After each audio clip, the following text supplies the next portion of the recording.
Hello everyone, welcome back to Tatva के take YouTube channel. मेरा नाम है केशव और आज की इस वीडियो में हम बात करने वाले हैं मैक मिनी की एक्सटर्नल डिस्प्ले के बारे में। मैक मिनी आजकल बहुत ट्रेंड में चल रहा है, बहुत सारे लोग इसको परचेज कर रहे हैं। परचेज इसलिए कर रहे हैं क्योंकि ये मशीन एक नंबर है भाई, मस्त चलती है। सेकंड चीज़, इस पर डिस्काउंट काफ़ी अच्छा देखने को मिल रहा है। स्टूडेंट ऑफर की वजह से काफ़ी लोगों को 10-10 हज़ार रुपये का डिस्काउंट मिल रहा है, वजह से भी लोग काफ़ी ज़्यादा इसको परचेज़ करना पसंद कर रहे हैं।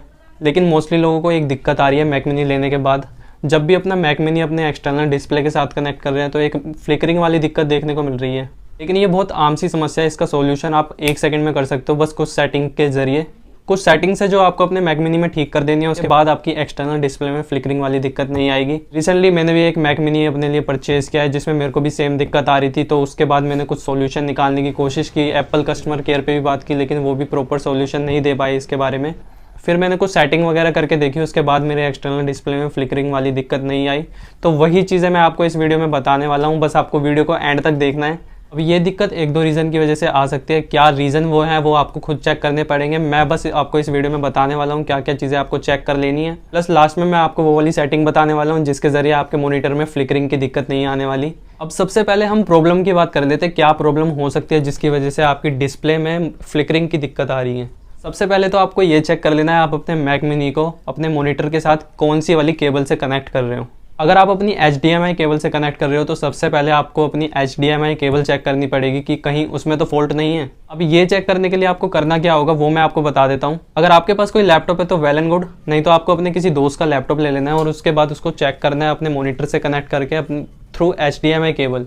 अगर आपकी HDMI केबल भी लैपटॉप से कनेक्ट करने के बाद फ्लिकरिंग कर रही है मॉनिटर में, तो ऐसा हो सकता है कि आपकी HDMI केबल में ही फॉल्ट हो।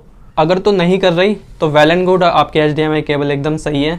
अब इससे ये तो पता चल गया कि आपकी HDMI केबल तो एकदम सही है, HDMI केबल में कोई दिक्कत नहीं है। लेकिन फॉल्ट है तो है क्या, मैं बताता हूँ आपको। सेकंड मेथड जो करना है, कुछ सेटिंग्स आपको चेंज करनी है अपने मैक मिनी में, उसके बाद आपको फ्लिकरिंग वाली दिक्कत देखने को नहीं मिलेगी बिल्कुल भी। एक चीज़ जो बहुत से लोगों को नहीं पता, रिफ्रेश रेट के बारे में, जिसकी वजह से ये दिक्कत हो रही है। आजकल हाई रिफ्रेश रेट वाले मॉनिटर आ रहे हैं, जितने भी मॉनिटर आ रहे हैं सारे 60 हर्ट्ज से अबव सपोर्ट करते हैं। कोई 75 करता है, कोई 100 करता है, कोई अबव 150 तक करता है, कोई 240 तक करता है। तो इस तरह से 240 हर्ट्ज तक के मॉनिटर भी आ रहे हैं आजकल। अब डिपेंड करता है आपके पास कौन सा मॉनिटर है। अगर आपके पास 75 हर्ट्ज रिफ्रेश रेट वाला मॉनिटर है या फिर 100 हर्ट्ज रिफ्रेश रेट वाला मॉनिटर है, तो आपको कुछ सेटिंग्स करनी पड़ेगी जिसके बाद आपका जो है मॉनिटर में फ्लिकरिंग वाली दिक्कत नहीं आएगी। एप्पल ने एक चीज़ साफ साफ कही है, अगर आपके पास M2 चिप वाला मैक मिनी है उसके अंदर आप सिर्फ 60 हर्ट्ज तक की रिफ्रेश रेट चला सकते हो, क्योंकि ये गेमिंग वगैरह के लिए नहीं बने हैं। अब हाई रिफ्रेश रेट इसलिए यूज़ किया जाता है कि मॉनिटर में आपको गेमिंग करते वक्त कोई दिक्कत ना आए, फ्लिकरिंग वगैरह ना हो, अच्छी डिस्प्ले क्वालिटी लगे, फास्ट गेमिंग हो, सब चीज़ों के लिए आपको अच्छा रिफ्रेश रेट दिया जाता है। लेकिन वही बात है, अगर आपके पास M2 चिप है तो उसमें आप गेमिंग नहीं कर सकते, अच्छा रिफ्रेश रेट यूज़ नहीं कर सकते, सिर्फ आपको 60 हर्ट्ज तक का ही रिफ्रेश रेट यूज़ करना पड़ेगा।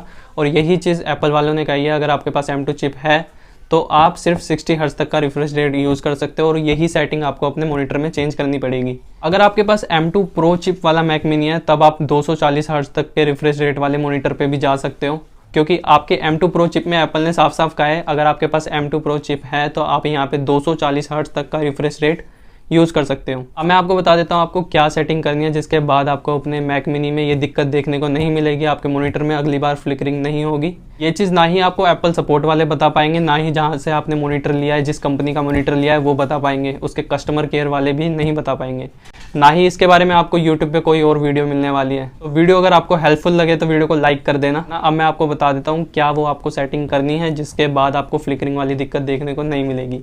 तो आपको अपने मैक मिनी की सेटिंग्स में जाना है, उसके बाद आपको डिस्प्ले पे क्लिक करना है। यहाँ पर आपको रिफ्रेश रेट दिखाई देगा, किसी का 75 हर्ट्ज पर सिलेक्ट होगा, किसी का उससे अबव पे सिलेक्ट होगा, जिस वजह से ये फ्लिकरिंग वाली दिक्कत आएगी। अगर आपका 60 हर्ट्ज पे सिलेक्ट होगा तो यहाँ पे आपको ऐसी दिक्कत देखने को नहीं मिलेगी। तो आपको सबसे पहले क्या करना है, अपने रिफ्रेश रेट को 60 हर्ट्ज पे सिलेक्ट कर लेना है। ये सेटिंग चेंज करने के बाद भी अगर आपको प्रॉब्लम होती है तो आप एक बार अपने सर्विस सेंटर जा सकते हो, जो भी आपका मॉनिटर है उसको लेकर के, क्योंकि एप्पल के मैक मिनी में ये दिक्कत बिल्कुल आपको देखने को मिलेगी। क्योंकि एप्पल वाले कभी भी ऐसी शिकायत का मौका नहीं देते, हो सकता है आपके मॉनिटर में कोई दिक्कत हो, बट आई होप आपको ये दिक्कत फिर से देखने को ना मिले। ये सेटिंग्स चेंज करने के बाद शायद आपकी ये प्रॉब्लम सही हो जाए। That's it. आपको ये वीडियो पसंद आई तो वीडियो को लाइक कर देना, और ऐसी इंटरेस्टिंग वीडियोस के लिए हमारे चैनल को सब्सक्राइब कर लेना। मिलते हैं नेक्स्ट वीडियो में, बाय।